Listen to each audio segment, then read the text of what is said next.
The gavel slammed like a thunderclap, silencing the courtroom, but not her voice. "You can't do this to me," Aisha Coleman, 17, shouted, her braids swinging as she leaned forward, eyes blazing at Judge Harold Grayson. The sting of his ruling community service for a protest she didn't start burned worse than the slap he'd delivered moments ago, a reckless act that left the room gasping. Aisha's heart pounded, her fists clenched at her sides. She was no stranger to prejudice, growing up black in a small, conservative town where whispers followed her like shadows. But this was different. The judge's hand had struck her cheek in a moment of unchecked rage after she challenged his biased ruling, calling it what it was: racism. The courtroom, packed with reporters, activists, and townsfolk, erupted in murmurs. Cameras flashed. Aisha's mother, Lena, stood frozen in the back, her hands gripping the pew, torn between fear and fury. Grayson's face, red and mottled, betrayed a flicker of panic as he barked, "Order! Order in my court!" But Aisha wasn't done. Her voice cut through the chaos like a blade. "You think you can hit me and call it justice? You're no better than the system you serve." She paused, her chest heaving, then dropped the bomb that made the room still. "And you, Judge Grayson, you're my father." The word father hung in the air, heavy as iron. Grayson's gavel slipped from his hand, clattering onto the bench. The crowd gasped, a collective intake of breath that seemed to suck the oxygen from the room. Reporters scribbled furiously. Phones were raised, capturing the moment. Aisha's accusation wasn't just a claim, it was a grenade, lobbed into the heart of Grayson's pristine reputation as a Supreme Court Justice nominee. The man who'd built his career on law and order now faced a scandal that could unravel everything. 17 years ago, Grayson had been a young lawyer in Atlanta, charming and ambitious, with a secret affair that ended abruptly when Lena, Aisha's mother, discovered she was pregnant. He'd walked away, leaving Lena to raise Aisha alone in a town that judged her for being a single black mother. Aisha had grown up knowing the truth. Lena had never hidden it, but she'd never spoken it aloud until now. The weight of that secret, carried through years of hardship, fueled her defiance. She wasn't just fighting for herself. She was fighting for every black kid who'd been dismissed, dehumanized, or discarded by a system that Grayson represented. The judge's eyes darted to the exit, then back to Aisha. "That's preposterous," he stammered, but his voice cracked, betraying him. The crowd sensed its weakness.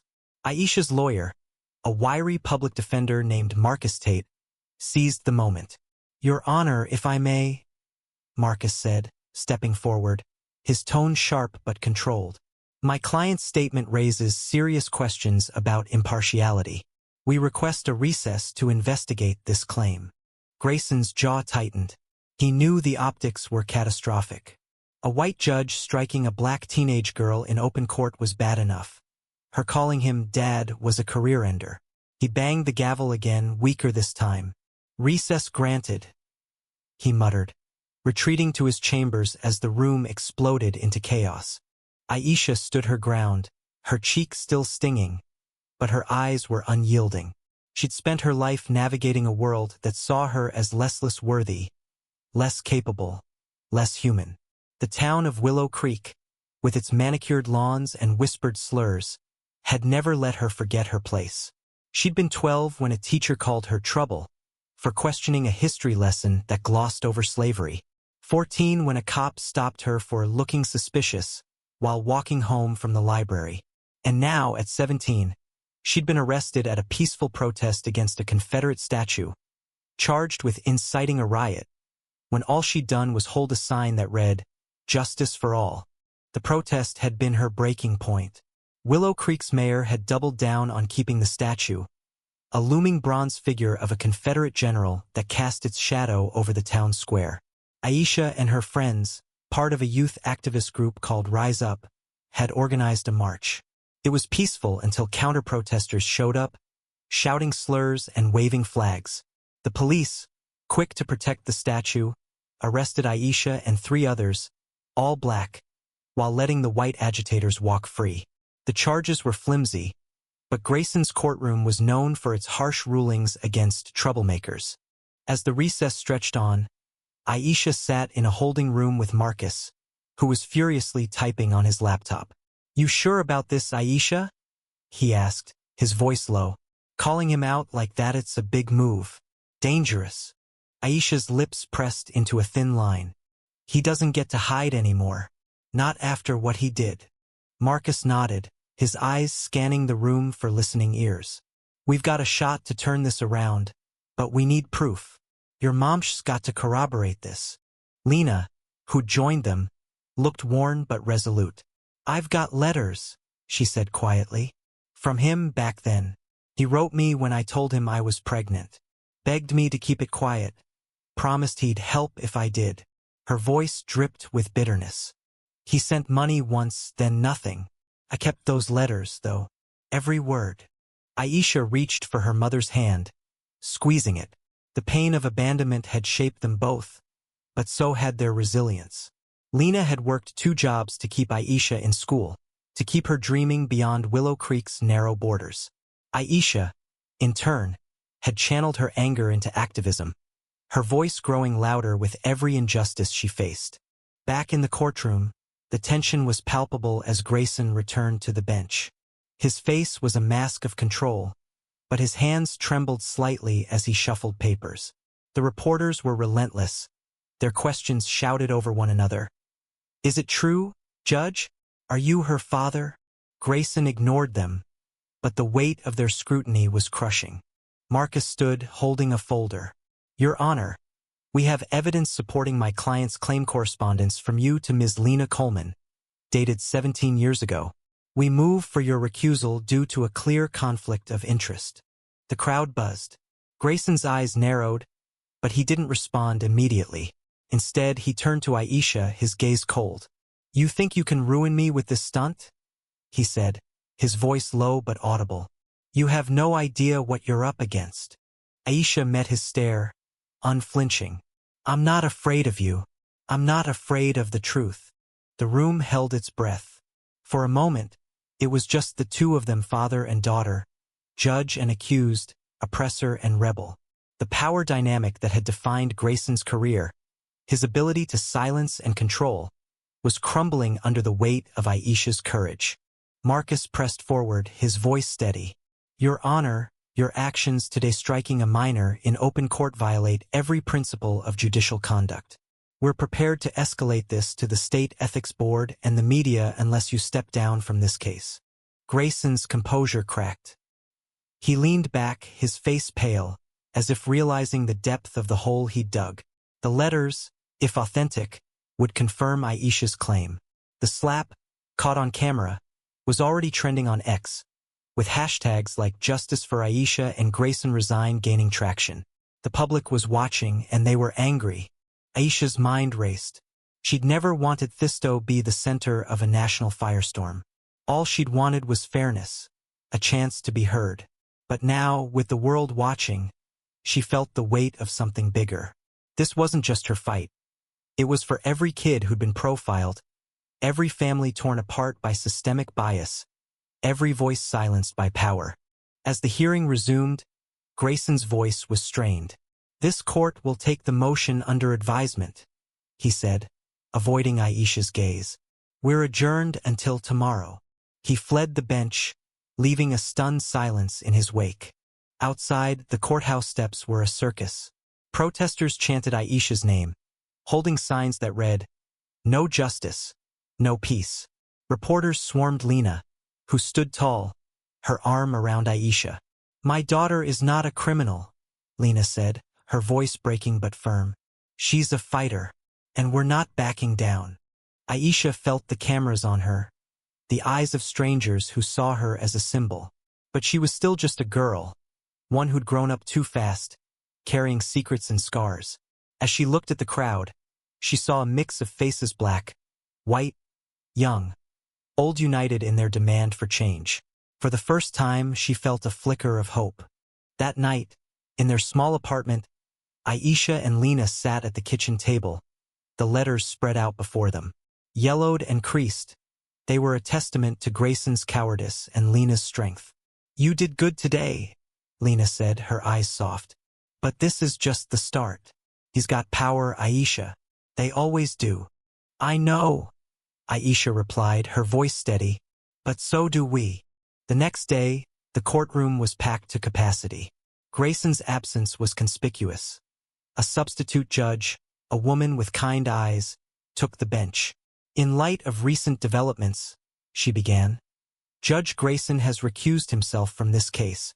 All charges against Ms. Aisha Coleman are dismissed. The room erupted in cheers. Aisha's knees buckled, and Lena caught her, tears streaming down both their faces. Marcus grinned, clapping Aisha on the shoulder. You did it, kid. But Aisha knew it wasn't over. Grayson's career might survive, cushioned by wealth and connections, but the truth was out. The letters were with the media now, and the nation was watching. Aisha's story had sparked a movement, one that wouldn't fade with a dismissed case. As she stepped outside, the crowd roared her name. She raised a fist, not in anger, but in solidarity. This was her truth, her power, and she'd use it to fight for a world where no one else had to stand where she'd stood, alone against a system built to break her. The victory in the courtroom was a spark, but Aisha knew sparks could either ignite change or fizzle out.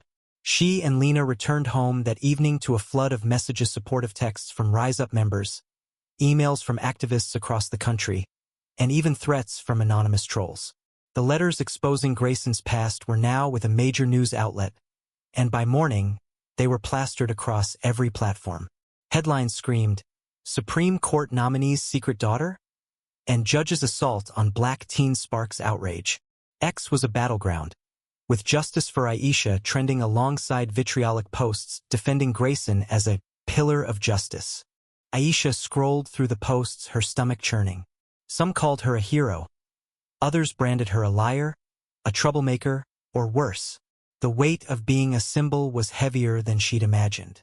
She wasn't just Aisha anymore, she was a lightning rod for a divided nation's rage and hope. Lena, sensing her daughter's unease, set a cup of tea in front of her. You don't have to read that poison, she said, her voice firm but gentle. You've done enough. But Aisha couldn't look away. It's not enough, Mama, she said. Not until people see what Hugh the system really is. She thought of Grayson's face, the panic in his eyes when she'd called him Dad. He wasn't just a man.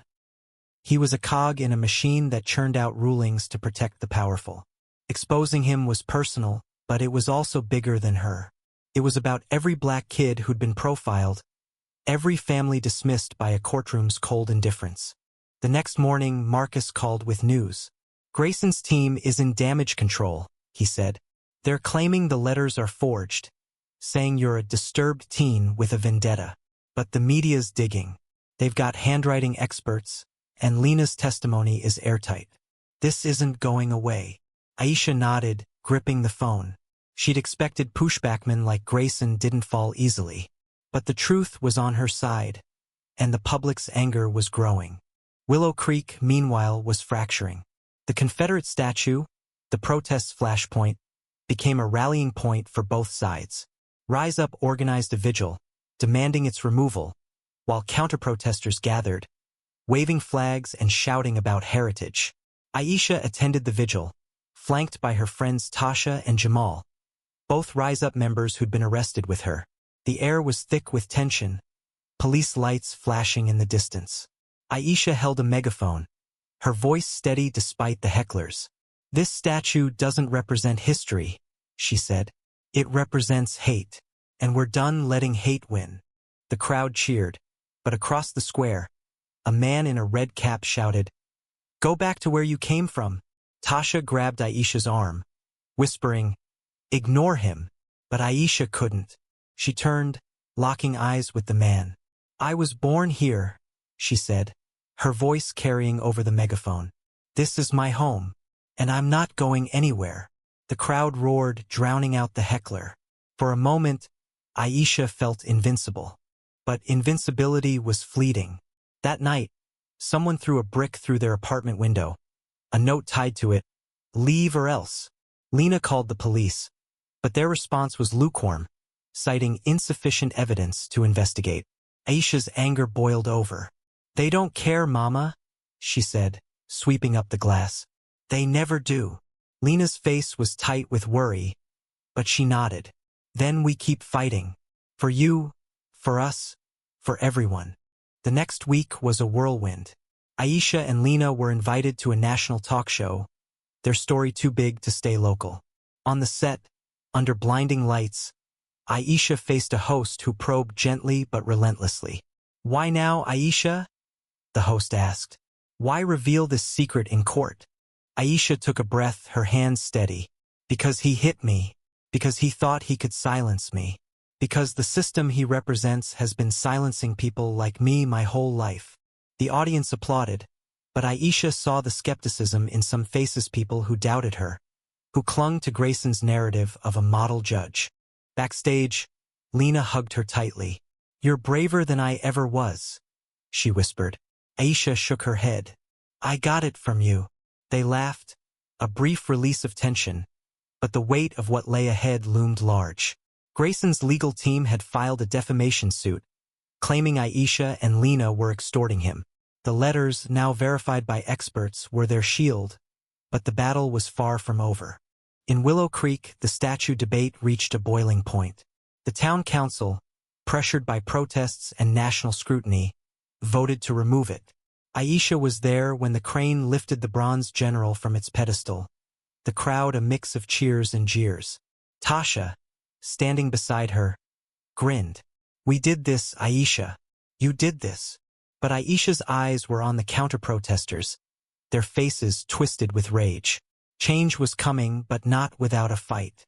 Grayson's downfall came swiftly. The letters, combined with the viral video of him striking Aisha, were too much.